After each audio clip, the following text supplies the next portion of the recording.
Welcome to Love You Bro Podcast. I am your host, Jude Davella. Always doing it here up with my little baby brother, Jamie. What it do? What's up, brother? What's up, man? Everything good? Yeah. Good, man. We're going to bring a little new segment into the Love You Bro Podcast on this week's show. We have a lot of new things coming up, but we're kind of adding our little, we got a couple of great interns, man. We got Quinn, we got Theo. Quinn's on set tonight. Quinn's got a mic. Everything good, Quinn? Keeping you guys honest tonight, fact checking y'all, making Yes, sure sir. there Yes, are sir. slip ups. That's what we're talking Welcome about. That's what we're talking on, about. So we're adding our interns, man, Quinn and Theo. You'll hear from both those guys, and those guys will be on their iPads, on their laptops, doing whatever they need to do, checking stuff for us, especially right now during free agency, all the stuff coming up that's going on. We're going to talk a little free agency tonight. A lot of people shaking and moving, starting to move around in free agency, some trades starting to happen, a lot of stuff going on with the Chiefs. We're going to talk about that. We're going to dive into the Big 12, how the Jayhawks finished up, what they've got to look forward to during the Big 12 tournament. And we have a lot of our friends and family that are big Mizzou Tiger fans, and they've had a big season and losing 4 out of 5, 3 down the stretch. Not sure what that means for them in the SEC. But we got that, March Madness, Big 12, beautiful weather in Kansas City. So a lot of stuff happening, man. We're just gonna jump right in the show, man. Let's jump in a little bit of the free agency talk. Probably the most recent one we had that we just heard on the way to the show, Turk Wharton. Give him 3 years, $54 million to the Panthers. Well deserved. He led the Chiefs in sacks last year. Turk's a good dude, good kid. I had a little opportunity to work with him a little bit. Great kid off the field. Totally deserves to be paid, but man, that's a lot of money to throw at a defensive tackle. With the salary cap going up like it did, there's a lot of crazy money being thrown around right now. And once again, most of the teams are being as active and throwing as much money on are organizations with quarterbacks on rookie deals. Right. You look what the Bears have done. I mean, holy shit! Like the Bears have they have thrown money everywhere. That's my dude Ryan Poles over there in Chicago. Man. Yeah, He's making a lot of moves over there. They're making a ton of moves, and they've got obviously so much expendable cash to go do this. But they and it will be a true tell if Caleb can play. I mean, he's got. They just went and revamped the entire offensive line. Yeah. They and I mean, from our guy Tooney who left last week. That sucks. I didn't mean to cut you off, but that Tooney thing. God, there's just so many different ways to go. We keep talking about Chicago. We'll get into Tooney in a minute. So they're kind of like, there's a lot of teams right now. Denver just went and got Greenlaw, and they got the safety from San Francisco. I mean, Jesus, Denver's defense is going to be absolutely filthy next year. Peyton's doing some good things there in Denver, man. AFC West, I can see the AFC West starting to be a lot more like that NFC South. What's my division up there, Quinn, with the Bears, Packers? Berman would call it the Norris division. The North. Is that the Norris? NFC North, right? NFC North. NFC yes, North, sir. right. Yeah. Okay. So with the Vikings and Packers and Lions and all that, I could easily see the AFC West turning into the NFC North with some of these teams and coaches we're bringing in. I mean, now you got Pete Carroll with the Raiders and making them, trade for Geno. And they traded for Geno. Yeah, and then, our guy Theo, he's a big Vikings fan, and they let Donald walk. And they're going to turn the reins over to J.J. McCarthy. Who Donald signed with? He signed with the Seahawks, correct? Is that right? Is that right, Quinn? Sam Darnold did just sign with the Seahawks. 3 years, $113 million. Yeah, that's crazy. $113 million. 3 years, $113 million. But I mean, he was great through December, and then he fucking nosedived. But look at the numbers that Justin Jefferson put up with him. So it's a lot of crazy stuff. How do you think Jefferson feels about that? You think he's ready to go with the kid from Michigan? Who's my quarterback from Michigan, Quinn? J.J. McCarthy. J.J. McCarthy, my bad. Okay. Yeah, so do you feel like Jefferson's going to be like, because he had a little bit of a rapport, not a little bit. I mean, him and Donald were working. But man. but McCarthy's he's a smart kid. I mean, he's a smart kid. Played for Hardball, is a great coach. Great. I mean, so I think that it's kind of one of those things. You got to go cheaper. So I'm sure Minnesota. I'm not sure I've not up to date of what they've done in free agency, but they'll do. I mean, obviously they'll make some moves, and that's kind of what you got to do. You're not going to pay Darnold at 27, I believe. You're not going to pay him that 100. I mean, it just it cripples your franchise, and you got to have guys in the stable. But we know where it all starts as far as in the NFL. It all starts with the quarterback. If you don't have that quarterback, I mean, your son, no matter what you put around him, I don't care what you put around. If you don't have that guy, and we know that from a 50-year drought of not ever having that guy. And then, you can go to the playoffs and win one game, maybe have that, that great game of, special teams or a block punt or something that you win that divisional game, but you're not winning no AFC championship with a quarterback that's not ready to get you there or take you there come that time of the year. No, you're not. And like I said, it's been, and it always is crazy, and it's always just rapid fire. It's been awesome to once again, just on your phone because it's constantly sign. To me, the Chiefs, to get in the Chiefs a little bit, they went out and got the kid who was not a starter in San Francisco, but mind you, he was backing up a first ballot Hall of Famer and one of the baddest MFers. Backing up Trent Williams. Yes. Who was, Jalen, what's his last name? Jalen Moore. Yeah, Jalen Moore. So Jalen Moore, and it's a lot of money, but I've read some stuff from people in San Francisco, and there was a guy on today that talked about it, and he did as good as possible, filling in for Trent Williams for 7 games, only gave up 1 sack. He wasn't flagged at all. So a lot of people nationally compared him to Jawan Taylor, but without the penalties because he just plays a clean game. Right. So if that's it gives. But I'm glad is it Dan Moore? Is it that went to Pittsburgh that signed he just signed an astronomical amount of money from the Titans. So it's absolutely Dan Moore Jr. From Pittsburgh, who they clearly let walk because he wasn't the guy. And it's always one of those scary things with in your organization, if you let a guy walk, especially at a premier position, a premium position as left tackle, and they let him walk, and the money that the Titans and a guy that went from our organization over there, Borgonzi, or I think that's his name from the Chiefs. Right. That was one of Veach's guys. That's a pretty bold move, no matter how much money you have, expendable cash wise. It's a really, really big move that might set him up for success or might immediately put him in a position people are like, wow, you gave him that much money and he's not the guy. Right. So, but a lot of the money's being thrown around. A lot of people are, like we said about Wharton, and then you look at the receiver market, the James Palmer dude that went from the Chargers, I always keep going back to San Diego, he went to Buffalo. It makes the Hollywood Brown deal look really, really nice for a 1-year deal. He signed a big time contract in Buffalo. Palmer kid from the Chargers? Mm-hmm. And he had a nice year. And he had a nice big year. Deal with the Bills? Yeah. What did they pay him? It was a 3-year, $36 million contract with $18 million guaranteed. Ooh, that's a lot. That's some money. Yeah, but don't you feel like with the Hollywood Brown situation, man? Hollywood, everything I saw last year, like during once he signed here as a free agent. All the off-season stuff I saw, Hollywood was spending a lot of time with Rasheed, spending a lot of time with Mahomes there in Texas. So even in the off-season, they were working out in Texas before they got here. Because I know when they got to training camp, people like guys off the NFL Network and stuff that were showing up to camp were like, man, Rasheed and Hollywood and Mahomes just clicking. I think for Hollywood, I think he realizes he can go get that payday. But why would you leave Mahomes? If you were already clicking last year before you had that, that freak injury where you hurt your collarbone, wouldn't you? I mean, I'm glad he stuck around because I think obviously, we need him. But I think he's going to have a big year this year. And if he goes and has a big year, then you go get a big payday. He's still young enough to go get a 2-3 year contract somewhere else later. Yeah. But I think Hollywood, Rice, and Worthy this coming season, I think that's going to be a handful. I think Travis comes back ready to go. But so left tackle, we probably will not. Will we re-sign Humphries after signing that? I mean, maybe on a very, very cheap deal, and I wouldn't be opposed to it if they did because you didn't throw as much, as many. I read an article today and said the Chiefs again are, what they've done essentially with Fisher.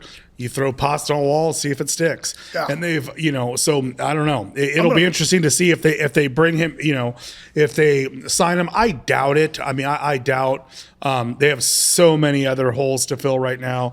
And it's receiver.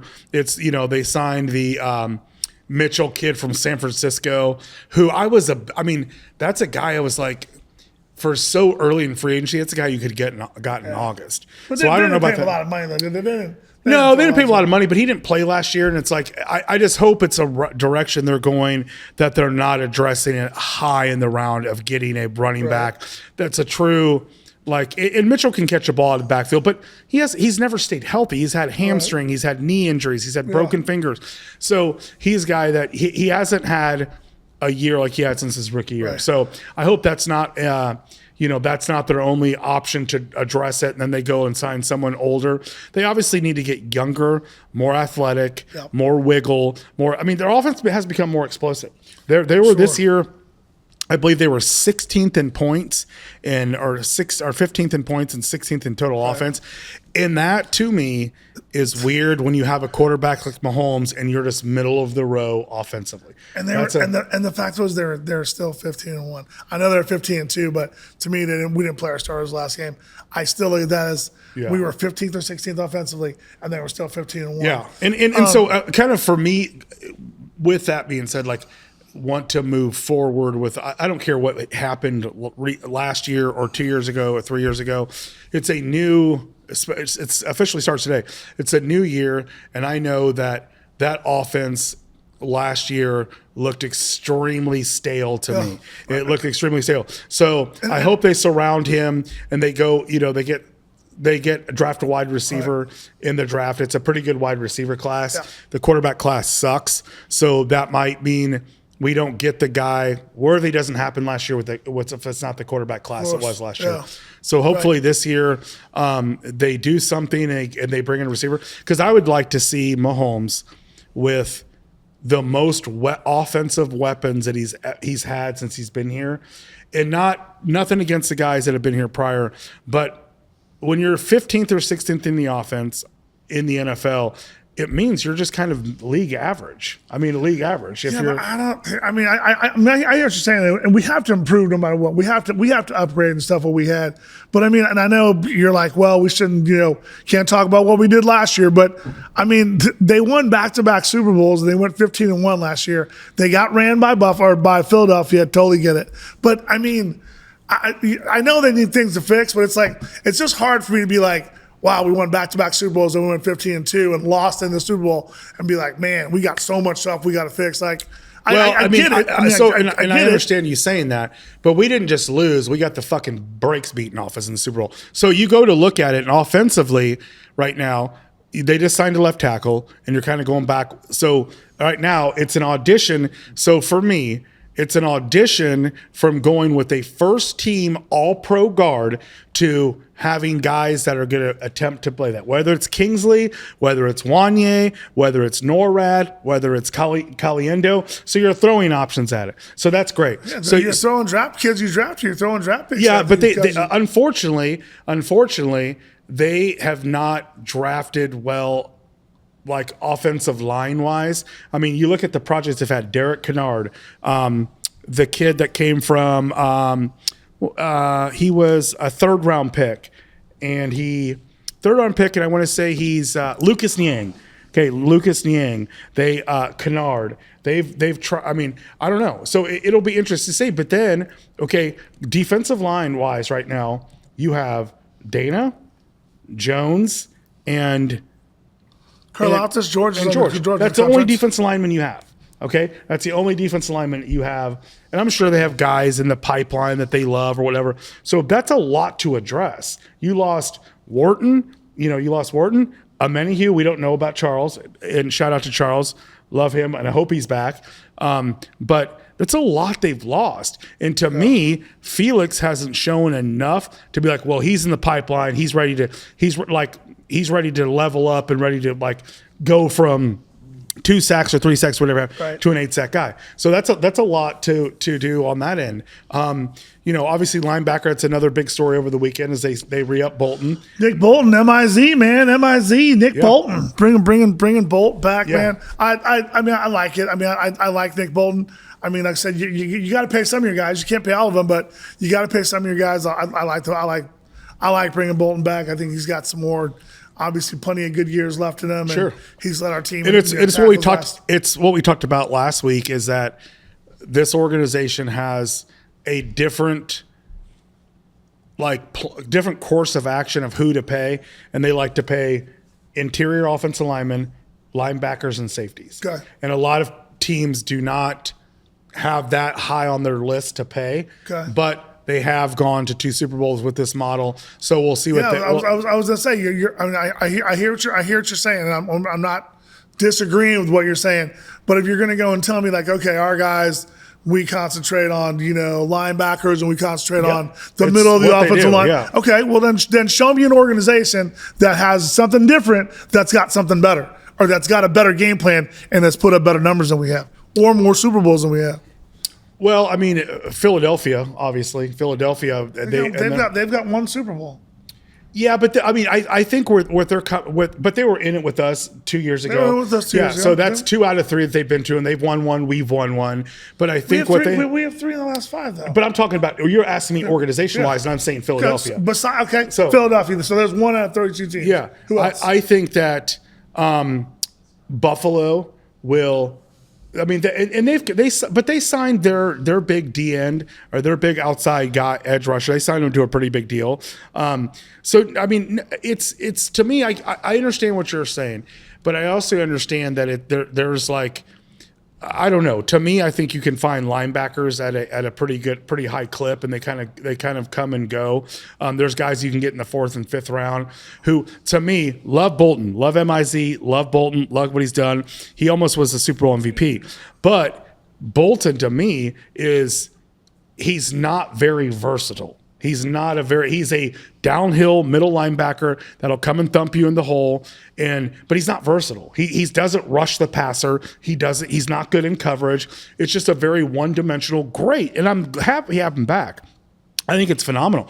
But once again, it's just if not, where you're picking from, unless you get lucky, and we have not been able to get lucky at drafting tackles, so you're gonna have to always be in the free agent market, which you can never be. Tunstall got traded today, right? Is that right? And he got traded. I don't understand what the Texans are doing, man. Because you want to protect C.J. Stroud. You just gave up 8 sacks to the Chiefs in the playoffs, and then you're gonna trade Tunstall. Like, who do they have that's in the what was that deal, Quinn? Laramie Tunstall was just traded to the Commanders for a 3rd round pick and a 4th round pick in 2026. Okay. And what they give him money wise? Does it talk about this contract at all? He's still on his deal. I think he has 1 year left on it. He signed a 3-year, $75 million contract extension back in 2023.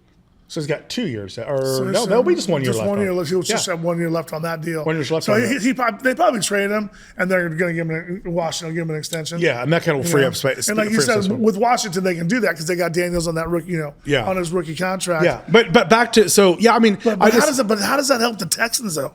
What are the Texans going to do for a left tackle? You just let one of the top left tackles in football go after giving up 8 sacks to the Chiefs. What are they going to do at left tackle? Yeah, I don't know enough about their pipeline and what they have, or who they have in their system, but yeah, obviously that's a big. That's a big guy. That's a big hole to fill, man. I know their defense is legit and really, really good. But I guess if people, what's funny you're saying that, because people outside of Kansas City are like, what the fuck are the Chiefs doing? They're giving up an all-pro guard to plug it in with a guy who couldn't succeed at left tackle, and that's what they're going to do. So I get it. We're a little bit more dialed in. Yeah, but you have Tooney though. He's 32. He's going to be 33. He wanted an extension. You're not going to go give a guy 33 years old another 2-year extension. I mean, but I'm just saying outside organizations are saying the same thing. I mean, what they did essentially is they flipped Tooney's money and they're going to give it to Trey. He's making a substantial amount of money this year. They're going to send him long term. They're not going to go back to doing franchising next year. So they're going to pay him a lot of money, and he'll be the highest paid guard in football. So you have the highest paid center, highest paid guard again, just like it was prior. But now they just flipped Tooney's money and got younger. So that's the way you can look at it. But the way I look at it too, okay, you let Tooney go, you're going to give Trey that money. To me, it's the same thing as if we would have kept Tooney under contract, we let Trey walk.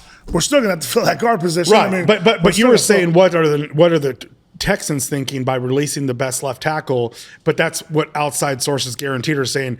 They just got run. Like their offensive line was horrible, horrendous in the Super Bowl, and they let their best all-pro, first-team all-pro guy go in a trade who was flexible, that could play tackle. So if you didn't have a tackle, so a lot of people are saying the same thing about them. They're like, it's just natural for other outside. I mean, like I said, man, I mean, we're a couple of guys on the podcast. Everybody across the country, everybody's got an opinion on what they're going to do. We're just a couple of guys who love sports, who have a podcast, that we're just having fun with it. I see guys out there at NFL Network and guys on ESPN getting paid millions of dollars to analyze the draft and talk about this. And that, to me, they don't know any more than we fucking do, because I'm looking at guys. I like to go back and watch the film when Mahomes was drafted, and you got all these clowns on the flipping, panel talking about the draft, and I can go and name 8 guys that said his footwork was horrible. That all he did was, throw 100 times a game and with Texas Tech, and all this stuff. He didn't have this. His footwork was terrible, and just all these different things. And then the first thing they said was, when they said Chiefs draft, Patrick Mahomes, 10th overall, blah, blah, blah, and they were like, oh man, what a bad pick. Yeah. Well, you guys get paid millions of dollars to do that, and wasn't too bad a pick, because the kid's got, been to 5 Super Bowls and has 3 rings. So it's there's naysayers all every turn. So like I said, that's why you talk about it. But those guys get paid to go and watch guys and break film down and know, but they don't know how they're going to pan out in the NFL. No, man, and it's just once again, no, nobody does. But I think that if you're in an organization and you're in charge of scouting, or you're a guy that goes out and scouts, or you're a guy, you have to hit on more than you don't hit.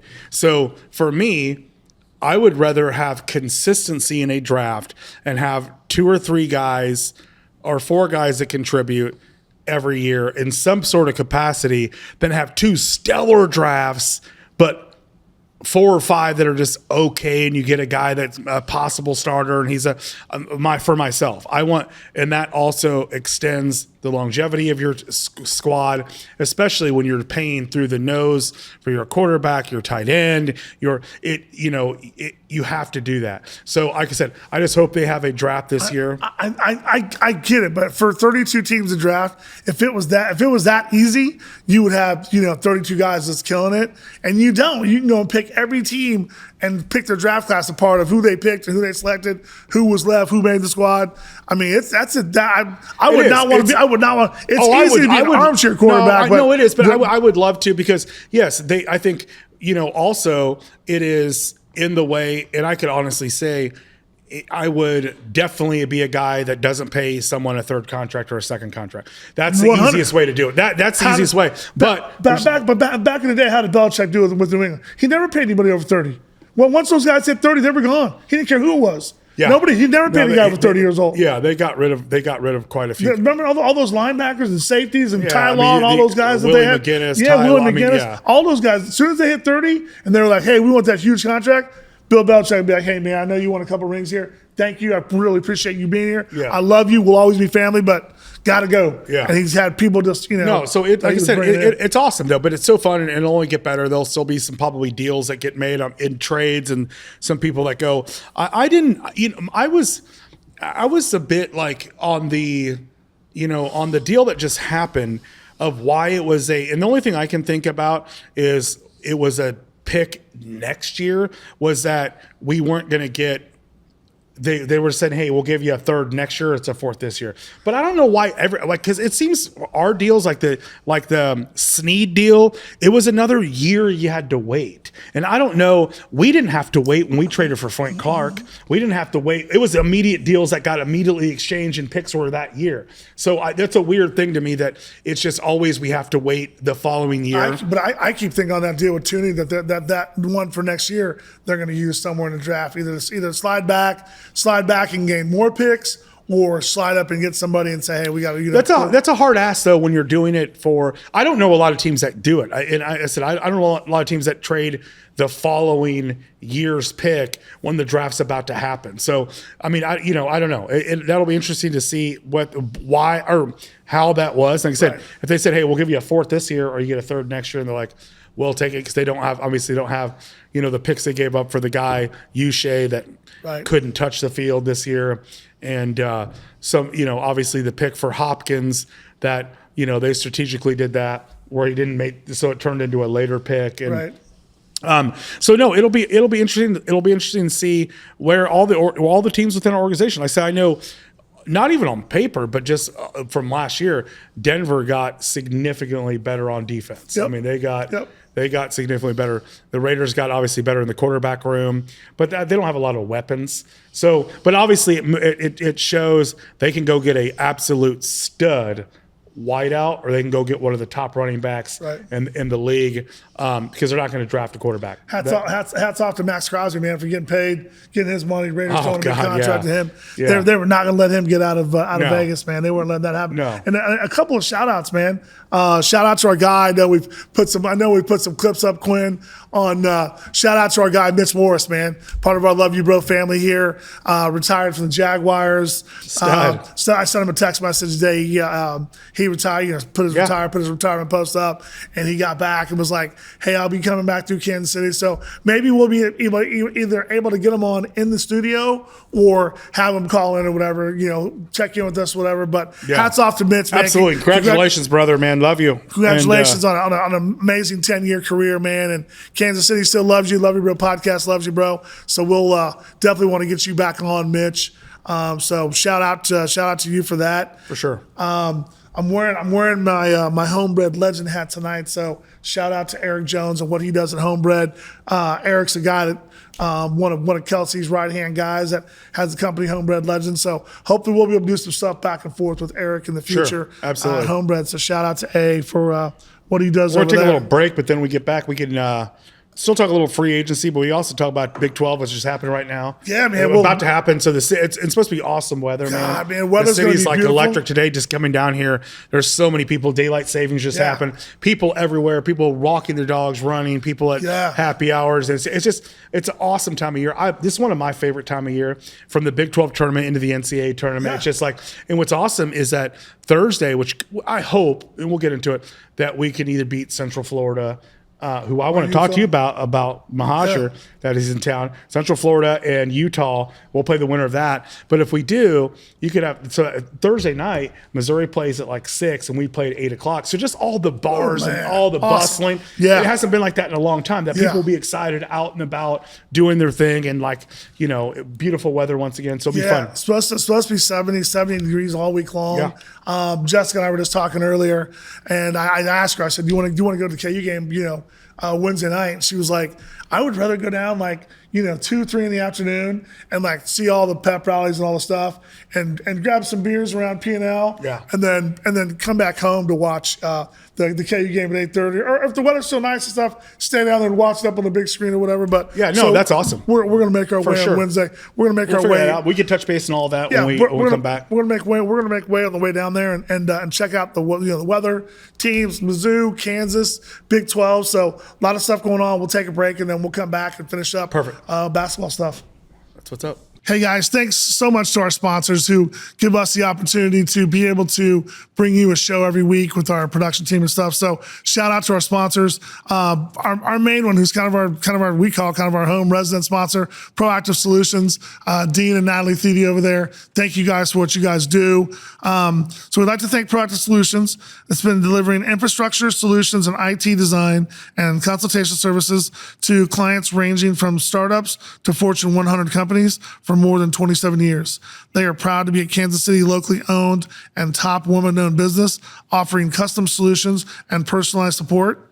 If your company needs IT solutions, reach out to Proactive Solutions at www.proactivesolutions.com. So thank you, Natalie and Dean, for allowing us to do what we do and continuing our sponsorship for the season. Also, we'd like to thank Lula Southern Cookhouse. Lula Southern Cookhouse at 1617 Main. Bradley and Brittany Gilmore do an awesome job here. I know they're events-based. They've been doing some parties during the Chiefs playoffs. But please come and check out their brunch. Go to their website and check out Lula's. Their brunch is fantastic on Sundays. Check their menu out. Great people. They have a great event space up here that allows us to shoot our to shoot our show. So again, thank you to Lula's Southern Cookhouse, Bradley and Brittany Gilmore, and thank you to Proactive Solutions. Welcome back to Love You Bro Podcast. We're here downtown, beautiful Kansas City, shooting our podcast with our production team from KC Podcast Company. We got our intern in the house, Quinn. Thank you, brother. Appreciate you doing your work you do there. Absolutely. Yeah, man. Without these guys, we can't do our show. Without our sponsors, we can't do our show. Who's going to be in the building tomorrow night? I talked to Bradley Gilmore, Chef Bradley Gilmore. Texas Tech Red Raiders will be up here in the number 2 seed at the Big 12 tournament. Up here having dinner. Pete Mahomes might come up and give him a pep talk. Man, I guess we're okay. I guess we're okay saying that where they're going to be at because it's close. We don't. Our show doesn't drop till Thursday, so you guys won't know when the Red Raiders will be up here. Anyway, Red Raiders will be here tomorrow night. Chef Brad Gilmore's got Texas doing that. Shout out to Chef Brad Gilmore and what they do here at Lula Southern Cookhouse. Absolutely. To allow us to have this cool spot, man, to shoot this thing, man. It's awesome. All the players and stuff we've talked to and guys that have been here, just like, man, what a cool setup and cool production team and stuff you guys got going on. So makes it easy for us to get to do what we do and have a little bit of fun with this, man. Let's just keep this thing rolling. Let's dive into the Big 12, bro. We talked about, beautiful weather, man. Back in the day, God, we were so spoiled as Kansas fans, man, because you always had Jayhawks as a 1 seed, and you knew they were going to play the last game as a 1 seed, and you'd come down here, man, and you're already getting geared up on what teams are going to get beat and knocked out, so you could buy your semifinal tickets, get your final tickets for Saturday. Our boy up in Minneapolis, Paul Shoulder, would be in town.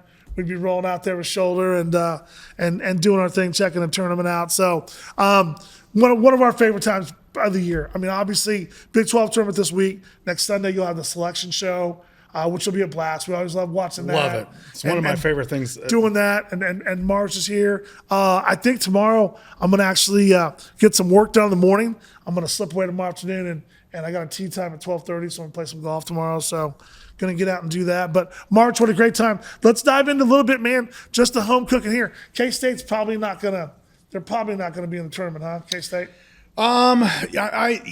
That'll be – I don't know. I think they will. I mean, they might have to win a game or two, but I think there's a good chance. If Lenardi's 4 out, 4 in, I've not seen him on that list. I think they have a decent body of work, and they play. I mean, obviously, Big 12 is a tough conference, so maybe I don't know. We'll have to see that. I don't dive personally into that as much. Where I'm like, yeah, they're in, but I think they should. I think they've had some big wins against. However they called pod ones or whatever their core wins are. But it's just awesome. It's a great time of year. And this down here, it'll be cool because now, it'll be interesting to see how Arizona travels. They're a big basketball school. Yeah. So, and it's a cool area, nice weather. There was some D-bag that's from, he writes for a place in Utah. And he was like, how can they possibly be doing the Big 12 or the tournament in Kansas City with snow and rain? They should be doing it in Vegas. And the thing about it is it's here through 2031, but it's also Kansas City hosted better than anyone else has tried. Dallas, when they did it in Dallas, I forgot when it was. Well, wasn't a big ticket sell, man. In that gorgeous arena, and it's the American Airlines arena, yeah. They just didn't have a turnout. It's Kansas City, and once again, to talk about this, to go back in the day, I remember we'd go down there. It was a Big 8 tournament, and you had Grandma's and you had Soteris. That was the only place you go to. Yeah. And they had a beer garden that had beer. It was a tent. Some days was cold, be ruffling through that, but people would still be down there. Soteris and the Big 8 tournament, man. Yeah. And so that's all you had. That's all, and we would go to the Big 8. And I remember it was also, I was young, my early 20s, but so fun to go down on practice sessions. It was open. We'd go down there. Yeah. We'd get down and go down there on Thursday, because then it was just Friday, Saturday, Sunday. Right. And back then, it was always the worst, because I was in the Big 10.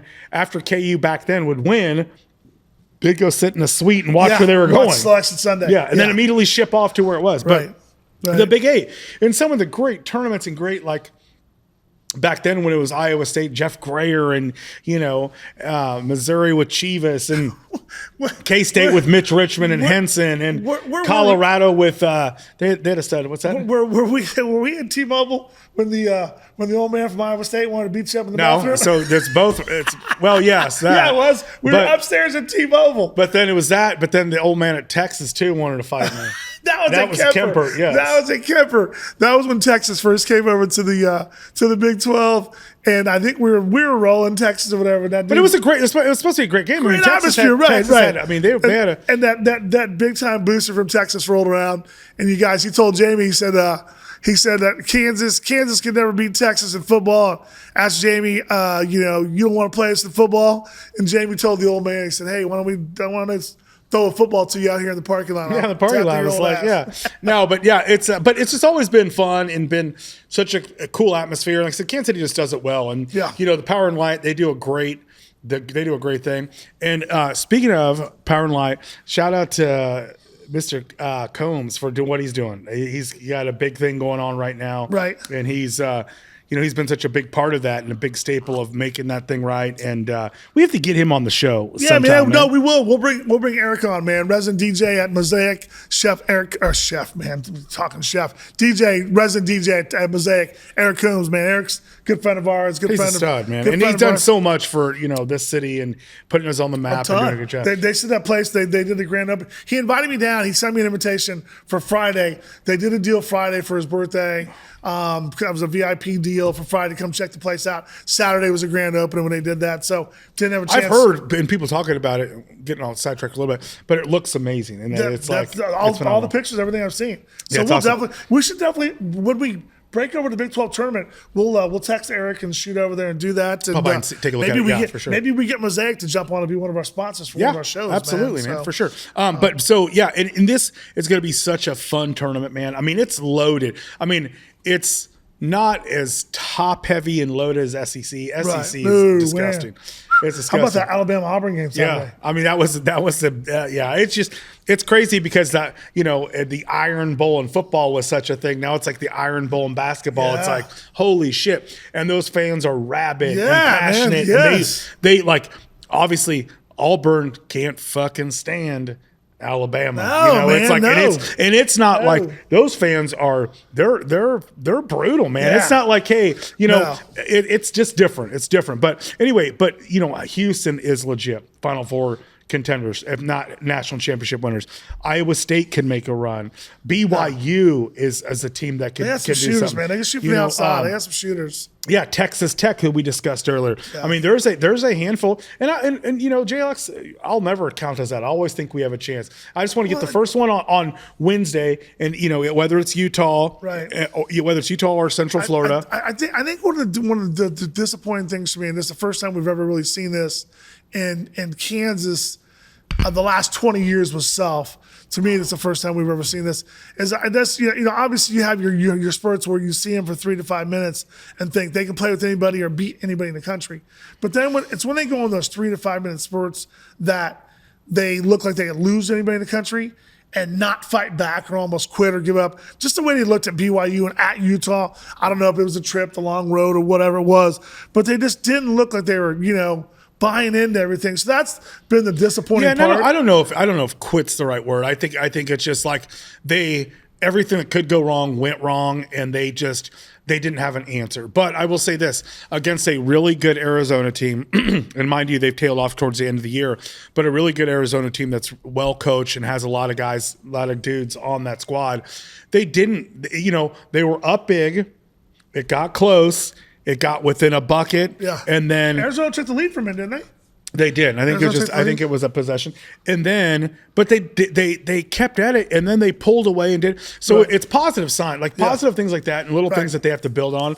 And I'm sure that they're going through it. And once again, a lot of these guys. It was an emotional senior day, and the crowd, rightfully so, went nuts for KJ. It went nuts for Dewan, and it was funny because it was like Dewan's. I think he referred to as 6 years, and what it's been, but still cool. And once again, being a Hawks fan, will say we have as good a shot as any. And today, I saw that Lenardi had us to a 6, down all the way down up to a 6, because you want to avoid that 8-9 game. That 8-9 game we'd have to go and play like. I'll tell you what though, the locks of an Auburn. But I'll tell you what though, there's not a whole lot of 1 seeds that would want to see Kansas as an 8-9, because that's that funky 8-9 that you don't know shit. Like hold on a sec, because if these guys go on a couple of those spurts, they could bounce us. So I guarantee there's teams also that don't want to see them as an 8-9 seed. They're or as high as a 6, but it'll, like I said, hopefully you get one. That 6 is a 6-13 game, right? 6-13 yes. game. So hopefully, like I said, hopefully Wednesday night you get one of those guys and you play a solid game, build a little momentum,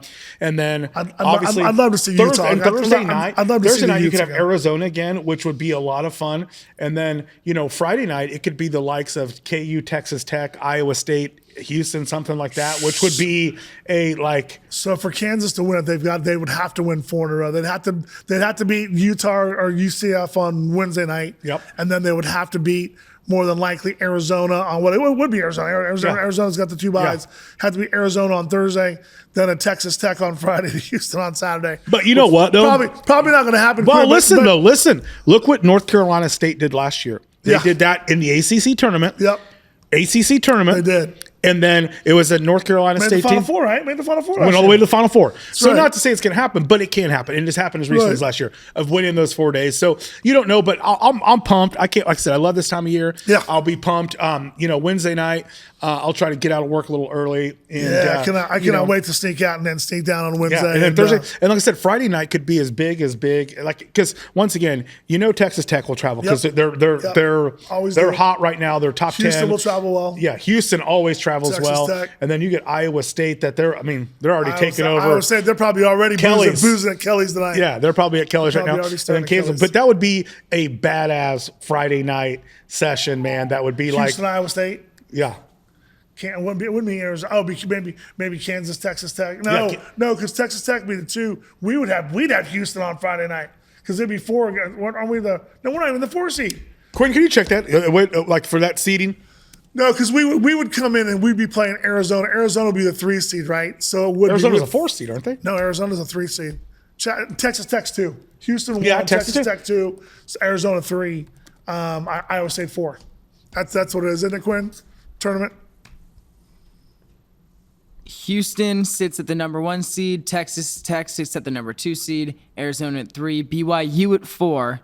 Iowa State at 5. KU at 6. Okay. That's so we would get by our game Wednesday night against winner UCF Utah. We'd play Arizona Thursday. And then it would be Texas Tech on Friday. Yeah, that's what I said. Texas Tech, and then it'd be Iowa State, Houston. Could be a possibility. Yeah, man, that Friday night would be a barn burner. I mean, and like I said, if you can get tickets now, Quinn, you and I were just talking about. You said you might go down. I would jump on some tickets, man. I would jump on. Have mom and pops. Have mom and pops say, "Hey, we'll see." I was looking for some tickets on Wednesday night and thought about going to the game, but Jessica really wanted to do a little afternoon day drinking. Man, we're sun out, and then probably just grab some food, go and watch an 8:30 game.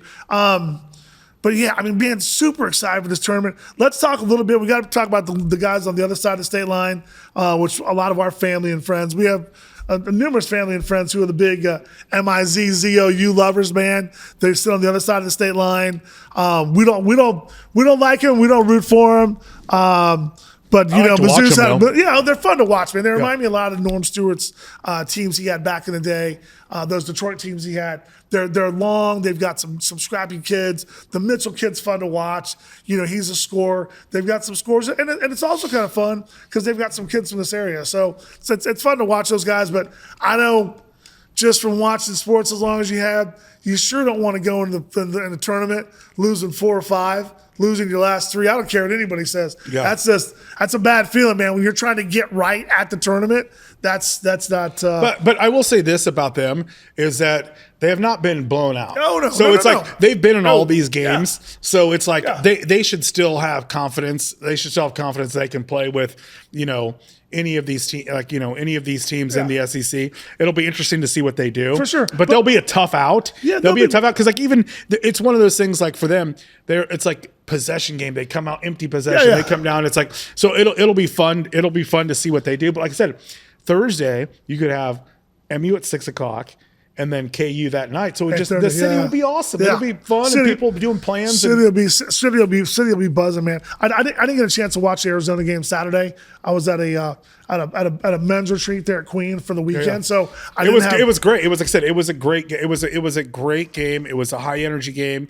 The obviously with what had happened prior, and we discussed this last week about people getting down on them and talking and saying horrible stuff. The crowd was really into it. It was awesome. It felt like old school. Yeah.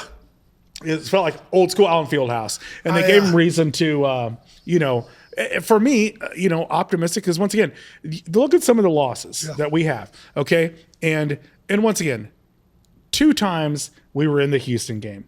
We should have beat them at home. The next time you have over 20 turnovers, it's tough to beat them in their park, in their arena. That's 2 times. That one we blew at home was and then awful. So that's 2. Then you look at the Baylor game. We were up 20. Yeah, and they lost that away. Do we lose to Texas Tech at home? Or do we beat Quinn? We beat Texas Tech at home? No, we lost. Did we lose to them? Yeah, we lost. But it was to another Texas close one though, right? Absolutely, it was extremely close. So it's it's always good. But anyway, it was nice. It was a good game. It was like I said, it felt like I was excited and happy. The crowd was in that nature and not booing and not like just pissed off because what would have bounced back to that. Right. So that's gonna be awesome. So real quick, and we'll wrap it up. And next week maybe we'll get into it more. But I am so fucking stoked about Cags. Oh yeah, for sure. So he hit another one last night. Right. So he's hit now 3 home runs that have traveled over 115 miles an hour exit velo. Yeah. Which is insane. He's on path. I still don't want to see him on the opening day roster. No, he won't. I think they made other. Some time. We got to give him some time to continue to grow. I would love to have him. I would love for the Royals to have another good season, get into the playoffs.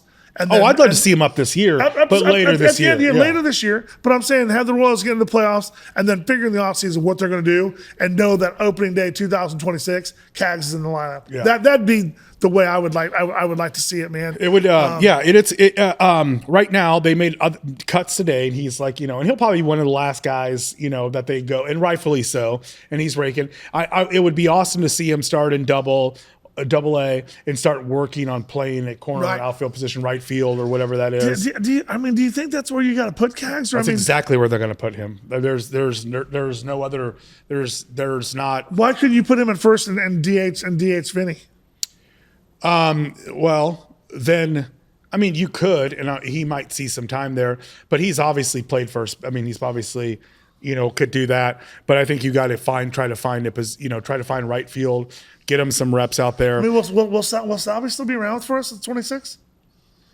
Yeah, I think so. Yeah. Man, I was thinking if Salvi's not going to be here in 26, you got Cags and Pasatino and Vinny rotating between first and DH. And there's talk right now about Sterling Marte. He's with the Mets right now, and he's kind of a lost commodity because of Soto and right. What's crazy about that is all the shit that's going on with the Yankees right now. Garrett Cole. I heard Garrett Cole went down today. Tommy John? Yeah, so he went to get a second opinion. And, anytime you need a second opinion for Tommy John, it's not good. It's like when someone says, no offense, they mean all offense. So when you're going for the second opinion, Tommy John, you're fucked. Yeah, so and then Lewis Gill, who won the Rookie of the Year, he's out 2 months with like an oblique, maybe I think it is. But they just lost. But they the big thing is they talk about Soto real quick. He just kind of feels a lot more comfortable with the Mets, and he kind of taken some shots, from Queens to. I wonder why he would be more comfortable with the Mets. I thought he looked good at playing out there last year. I think he looked great. I think there was a lot of things that played into place. Like I said, I think about how they're the Yankees. They just recently got rid of lifted the facial hair ban. They could have beards with trimmed, and they could have. And then we talked about this last week that Soto's mom couldn't just a bunch of shit that was like, I don't know. The Yankees will not let you be and enjoy the game. And they were showing clips, and I've seen clips about him with all of the Latino players and the Latin players with the Mets, just like having a ball, having fun on the dugout, doing all kinds of dances and all kinds of shit. It's just, I don't think the Yankees organization allows you to do that. And maybe I'm wrong, but I think he's happy there, but the Yankees are going to have to do some work and patchwork. Now, Stanton, he's got both elbows that are bothering him. He may need surgery. Yeah, he's out of the lineup. The Yankees, bro. Yeah. The Yankees might be. He's out of the lineup. So, but back to the Royals. So Marte is an outfielder that he was really, really, really good against lefties last year. Yeah. And I think that for us, I wanted to all offseason, and we talked about this. They were in on Santander. They tried to bring him in. That would have been awesome. But it didn't happen. But they were in on him. So I think just to add a little bit more pop to the lineup, and Marte's a guy, he's not Marte from 5 years ago, but he's a guy that can still hit 20, 25 home runs for you, and put him in back. It kind of extends your lineup. Right. And you can platoon him and Renfroe.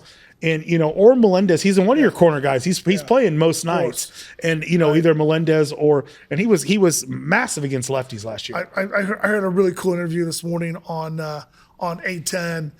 They had the kid we got from Cincinnati, India, Jonathan India, and listen to India's interview this morning with quit calling him Indio, man. Is it India? It's India, man. India? It's not Indio, bro. Is it India? Is it Jonathan India? Is it Indigo, or is it? Come on, man, with that shit, dude. Get his name right, bro.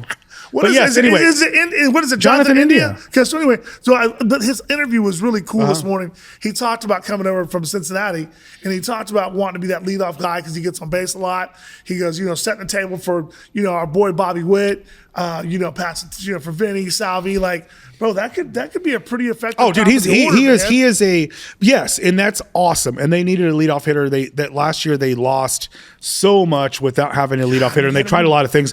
But the back of your order, that's what I'm saying. You need a guy in the fifth, and that Marte, or they might make a trade. They might make a trade if it's not Marte, to bring someone in that can at least put some fear in pitchers that he can take 1 yard. He can go down. When you get to that fifth, and they said, MJ is like he's restructured his swing. He says that.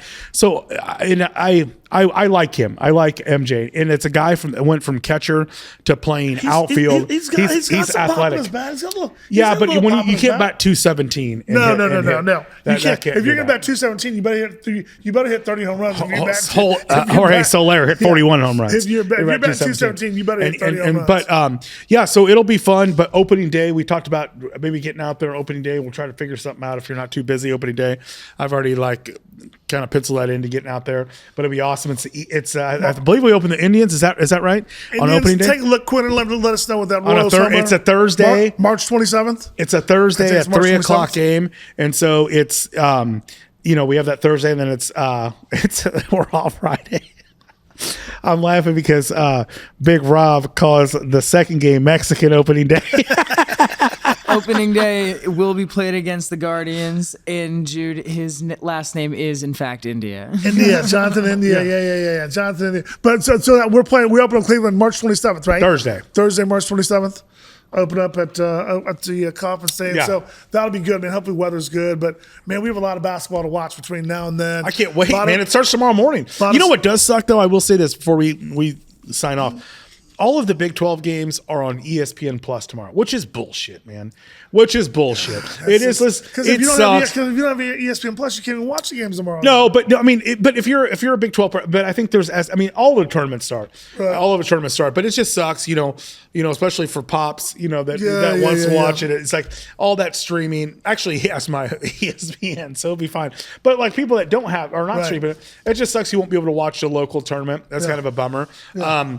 But once again, my favorite time of the year, I go back to when I was a young man. I used to love the Big East tournament. The Big East tournament always started a day early when you had Allen Iverson and all the kids from Ray Allen from UConn, and it was just such a Such an awesome year because daylight savings lighter, people's Yep. energy is better, the sun's out, Yep. and it's just like basketball. If you're a true basketball junkie, and there's a lot of them out there, they got the NAI hit down here. Yeah. that's Yeah. a huge tournament that's been going on since before. That was our Uncle Lalo. That was one of his favorite tournaments because he said he could go and buy tickets for $2, $3, even before he passed $5, and he'd go down there and watch all day long, man. Which is amazing. And he talked He about loved the NAI it. about how much good basketball was in and how competitive all that was, man. So tomorrow, if you're a basketball head, you can wake up in the morning, just like the following week when the tournament starts, which is my favorite 2 days. Me personally, Thursday, Friday. it's my jam. That Thursday, Friday. And my boy P. Rain will always say, he's like, those are your days. I'm like, you just get to wake up and they're just, and now it's on it's on TNT, True Television. Yeah, you got you the know, four. it's all on there. You got But the four stations going. And it just, and it literally starts at 11 o'clock. And it goes till 11 o'clock at night. I'm not sure how much my wife likes it because even we've been together. This is going on 4 years now, but the last 3 years, and she loves watching KU basketball. But she'll be like on that Thursday, Friday, like, so you just have no work to do at all today, and it's like I've got the man cave, so I've got one TV up on the bar high top table. I've got other TVs going on. I've got all the games, and she's like, it's just so I guess it's you're hard not getting any work done Thursday, Friday. It's like, no, you can cancel that. Yeah, you already know. You might as well cancel. And it's once again, it's one of those things that if any company thinks that work's getting done next week, it's one of the things it never does. Everyone fills out brackets. Everyone has it up on their computer. It's just like kind of what it is. But anyway, I got in a little pool that our boy Robbo throws. Oh yeah, absolutely. Him about to get throw a bracket where it's $100 a square. Progressive, yeah. So it's progressive through the whole tournament. So you can win on every single game that goes on. You have your numbers, and it'll be like, hey, this is what the top number of the side numbers mean. But it's a really cool awesome. pool. It's one of the coolest. $100 a square, and it pays out every game. So you've got 30, 40 chances to win your money back. So it's fun. So I jumped in that, grabbed some numbers on that. But listen, man, good luck to K-State this week. Good luck to KU. All the local programs, yeah, absolutely. And the NFL stuff. But the month of March is when the teams, they have 30 potential draft picks that they can bring in. So they'll start bringing. I know they've probably already started doing it, but they bring them in. They start interviewing them. So guys they've seen at the combine, guys are on their list. So that'll happen. Draft in April in Green Bay this year, up in Lambeau Field, man. That'll be really cool. I'm gonna have the frozen tundra. I wonder how that. I wonder how that's gonna be. But man, a lot going on. We're gonna keep this thing rolling. We got some awesome guests coming up, guys. I know we're gonna do a big party for our 1 year anniversary. Probably gonna do it up here at Lula's, and then we're gonna go on the road. We're still talking, bro. We gotta get that knocked out, man. With we'll figure it out, KC Current and KC Monarchs to get out to the stadiums and do those. So we want to do a couple live shows out there and a party here for our 1 year anniversary. So kind of stay tuned, man. Follow us. I know we keep forgetting to do this, man, but please keep following us on Instagram, on TikTok, on X, on Facebook. Go to our YouTube channel. Please subscribe and follow us. We want to continue to gather, followers and listeners and keep doing this. So, KC Podcast Company, man. Thank you guys. Thank you. Quinn, thank you for your work, man. And Theo, we miss you tonight. Theo, we miss you tonight, pal. Shout out Theo, we miss you. Thanks, Quinn. Love you, bro. See you next week.